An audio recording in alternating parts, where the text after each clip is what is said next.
अस्सलामुअलैकुम स्टूडेंट्स। आज हम लोग first year chemistry chapter number 7 का टॉपिक पढ़ने जा रहे हैं, वो है बफर। तो ये टॉपिक जो है वो 2010 में एक दफ़ा आ चुका है बस, तो इसलिए इतना इम्पोर्टेंट नहीं है, लेकिन टॉपिक हमने कवर करना है। तो स्टार्ट करते हैं। बफर जो है हमारे पास होता क्या है, सबसे पहले ये देखते हैं कि हमारे पास बफर एक ऐसा सोल्यूशन होता है जो पीएच को चेंज होने से रेजिस्ट करे। यानी कि बफर एक ऐसा सोल्यूशन होता है जो अगर किसी भी सोल्यूशन में डाल दिया जाए तो वो पीएच को चेंज होने नहीं देता। यानी कि बफर अगर किसी चीज़ में मौजूद होगा तो वो रेजिस्ट करेगा उस चीज़ में पीएच के चेंज होने को। तो सबसे पहले तो इसमें आपको ये पता होना चाहिए कि पीएच होती क्या है। हमने चैप्टर नंबर 7 जब हम पीएच का टॉपिक पढ़ रहे थे तो हमने उसमें ये पढ़ा था कि पीएच जो है वो log of concentration of H positive ions होता है। यानी कि एच पॉजिटिव आयंस की कंसंट्रेशन जितनी ज़्यादा बढ़ेगी उतनी ज़्यादा पीएच बढ़ेगी। तो बेसिकली ये तरीक़ेकार था स्ट्रेंथ मालूम करने का, एसिड किसी भी एसिड की, और बेस की स्ट्रेंथ मालूम करने का तरीका क्या था, पीओएच के ज़रिए हम बेस की स्ट्रेंथ मालूम करते थे। लेकिन ये एक डिफरेंट टॉपिक था। तो आप इतना याद रखें कि अगर एच पॉजिटिव आयंस की कंसंट्रेशन बढ़ेगी तो पीएच जो है वो बढ़ेगी। पीएच एसिडिक मीडियम की तरफ जाएगी। बढ़ने का मतलब ये कि एसिडिक मीडियम की तरफ जाएगी। अच्छा, अब हमारे पास जो बफर है वो क्या होता था, वो रेजिस्ट करता था किसी भी सॉल्यूशन में पीएच के चेंज होने को। अब अगर आप किसी सॉल्यूशन में एसिड को, स्ट्रॉन्ग एसिड को इंट्रोड्यूस कराएंगे या स्ट्रॉन्ग बेस को इंट्रोड्यूस कराएंगे उस सॉल्यूशन में अगर बफर मौजूद है तो वो क्या करेगा, वो रेजिस्ट करेगा पीएच के चेंज होने को। यानी कि उस सॉल्यूशन में वो पीएच चेंज होने नहीं देगा। सही है। अब सवाल ये होता है कि बफर बनता कैसे। हमारा जो ब्लड है उसके अंदर भी बफर मौजूद होता है, जो किसका, कार्बोनिक एसिड का मौजूद होता है। अब बफर हमारी बॉडी के अंदर भी बफर, वैसे तो लिविंग ऑर्गेनिज्म भी बहुत इंपॉर्टेंट है, और ब्लड जो हमारा होता है उसकी पीएच होती है 7.3।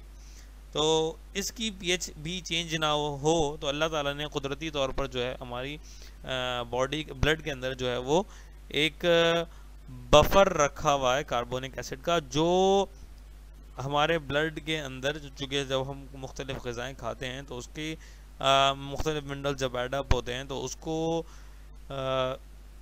उसकी पीएच चेंज ना हो, तो इसलिए बफर मौजूद है। तो बफर का काम क्या हो रहा होता है, रेजिस्ट करता है पीएच के चेंज होने को, चाहे आप उसमें स्ट्रॉन्ग एसिड ऐड कर दें या स्ट्रॉन्ग बेस ऐड कर दें। अब बफर बनता कैसे है, बफर ऐसे बनता है कि वीक एसिड होगा, उसके साथ उसका कॉन्जुगेट बेस होगा। वीक एसिड होगा, उसके साथ उसका कॉन्जुगेट बेस होगा। तो ये क्या बन गया हमारे पास, बफर। सही है। तो बफर कैसे बनता है, वीक एसिड और उसके साथ उसका कॉन्जुगेट बेस हो सॉल्यूशन के अंदर, तो हमारे पास क्या फॉर्म हो जाता है, बफर। इसी तरह अगर हम बेसिक बफर बनाना चाह रहे हैं, मतलब ऐसा बफर जो बेस की मौजूदगी में एक्ट करे, तो वो कैसे बनेगा कि वीक बेस हो और उसका कॉन्जुगेट एसिड हो। तो ऐसा बफर जो कि बेस की मौजूदगी में एक्ट करे वो कैसे बनेगा कि वीक बेस हो आपके पास, और उसके साथ उसका कॉन्जुगेट एसिड का मिक्सचर या सॉल्यूशन हो। अब सवाल ये होता है कि कॉन्जुगेट एसिड और कॉन्जुगेट बेस क्या होते हैं। जो ये वीक एसिड के साथ कॉन्जुगेट बेस डल रहा है और जो वीक बेस के साथ कॉन्जुगेट एसिड डल रहा है, ये क्या होते हैं। तो पहले तो आपको ये समझा देते हैं कि कॉन्जुगेट बेस और कॉन्जुगेट एसिड क्या होते हैं। तो देखें, कॉन्जुगेट बेस क्या होगा कि हमने according to Bronsted Lowry theory, उसने क्या कहा था, उसने ये कहा था कि कोई भी ऐसी चीज़ एसिड होता है जो प्रोटॉन को डोनेट करे। जो प्रोटॉन डोनेट करे वो एसिड होता है, और जो प्रोटॉन एक्सेप्ट करे वो बेस होता है। प्रोटॉन का मतलब क्या है, एच पॉजिटिव आयन। तो जो चीज़ भी एच पॉजिटिव आयन डोनेट करेगी वो एसिड होगा, और जो चीज़ भी एच पॉजिटिव आयन एक्सेप्ट करेगी वो बेस होगा। ये कौन कहता था, ब्रॉन्स्टेड लोरी थ्योरी। सही।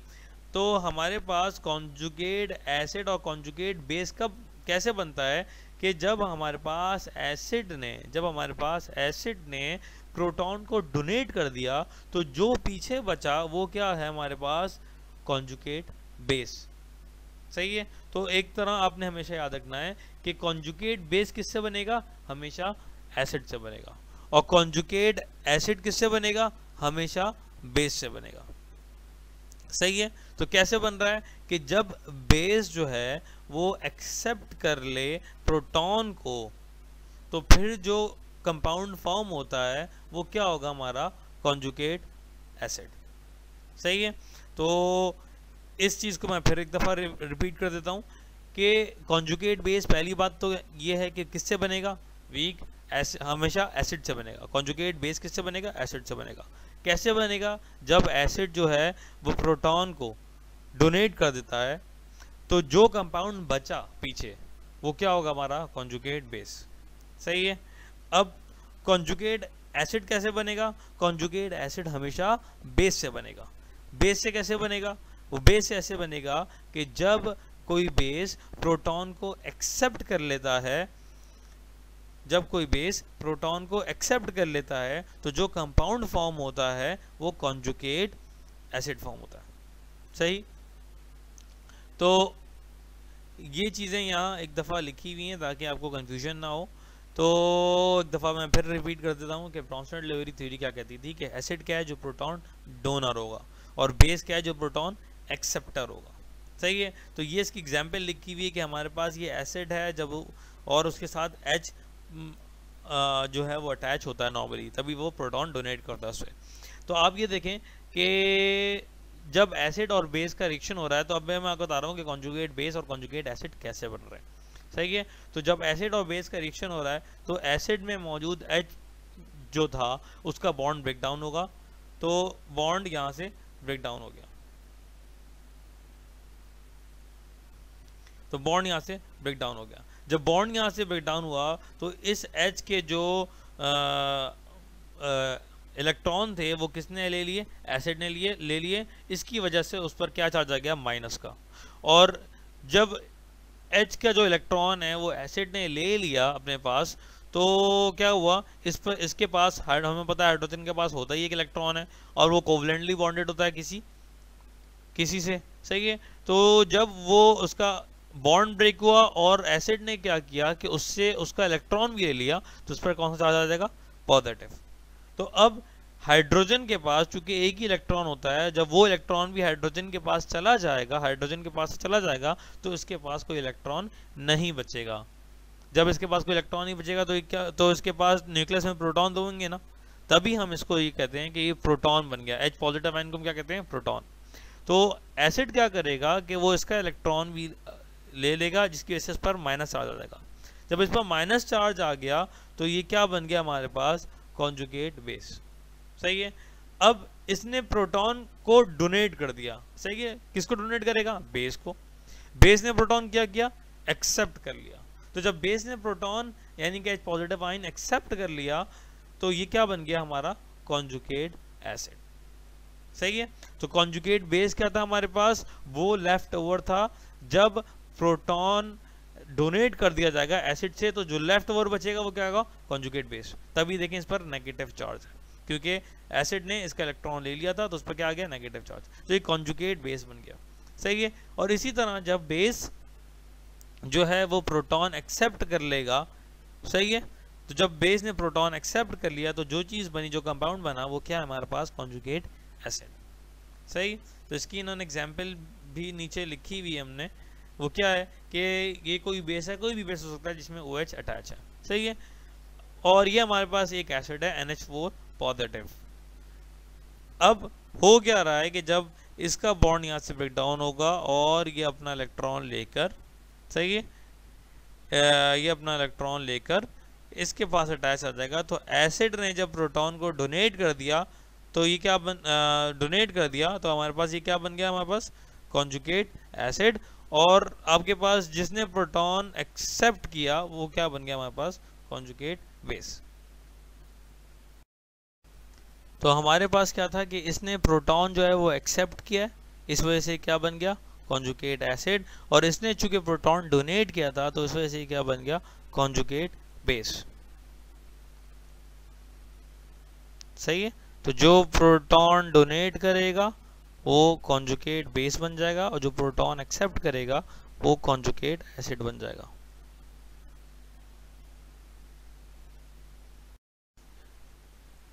तो हमने ये देखा कि कॉन्जुगेट एसिड और कॉन्जुगेट बेस क्या होता है।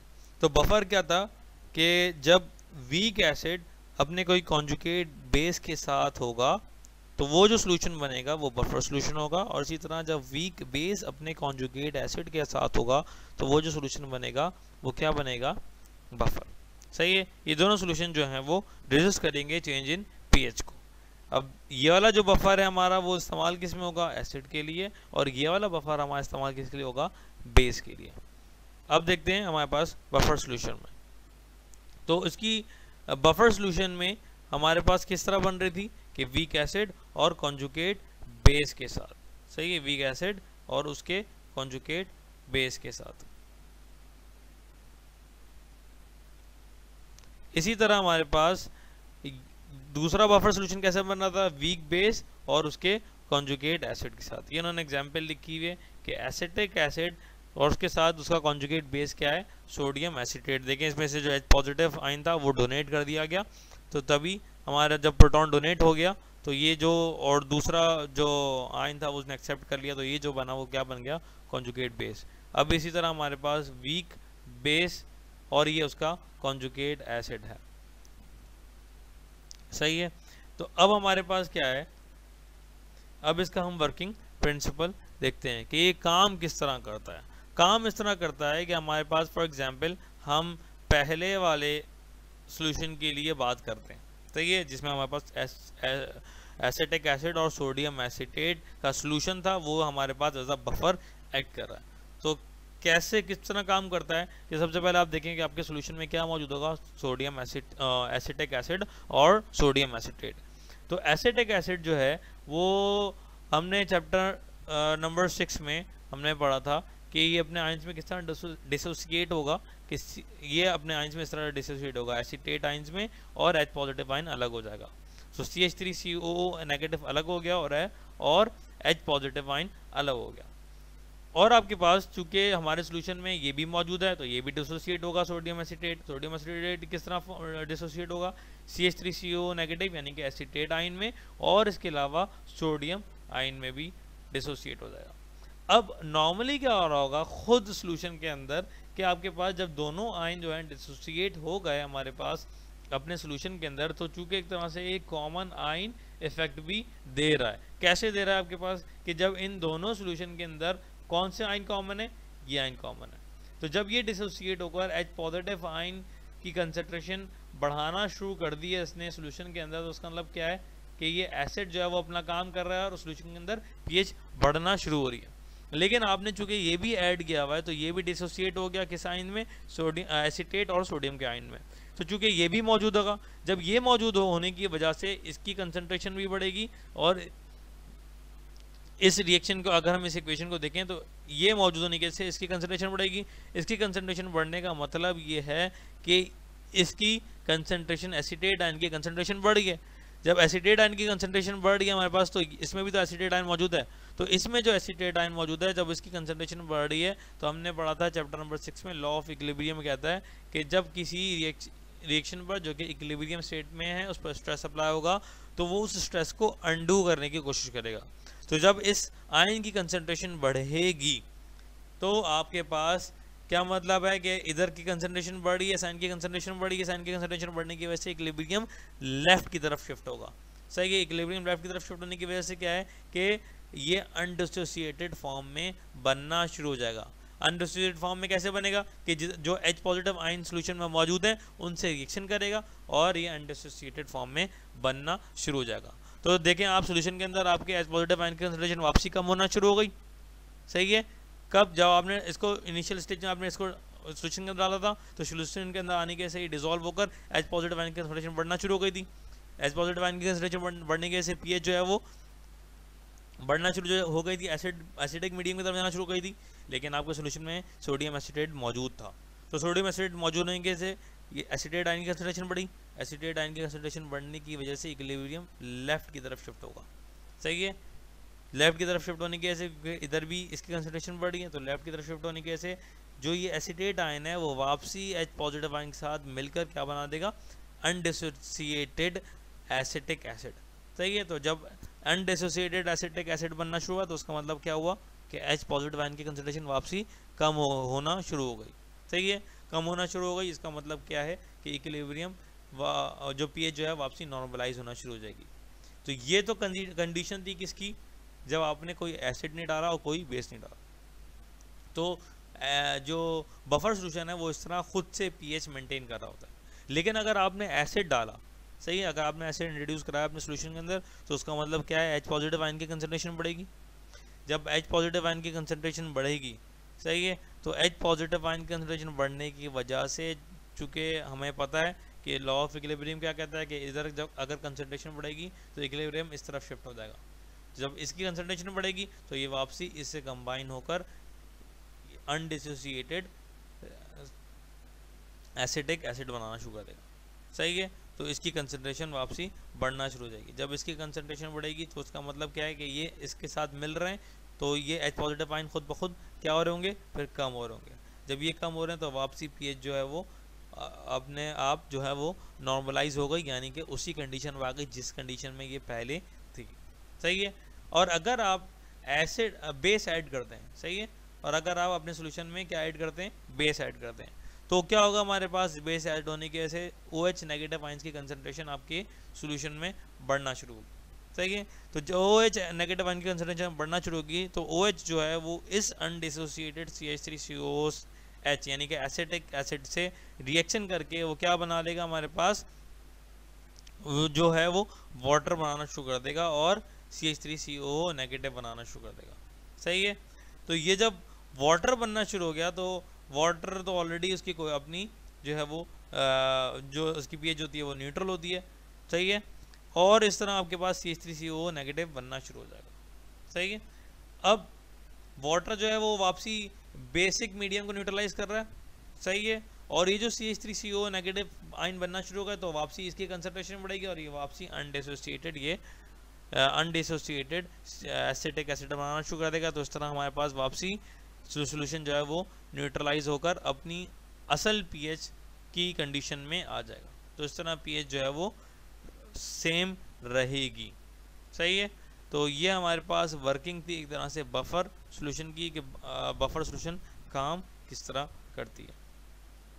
अगर किसी को क्वेश्चन हो तो कमेंट से मेंशन कर देगा।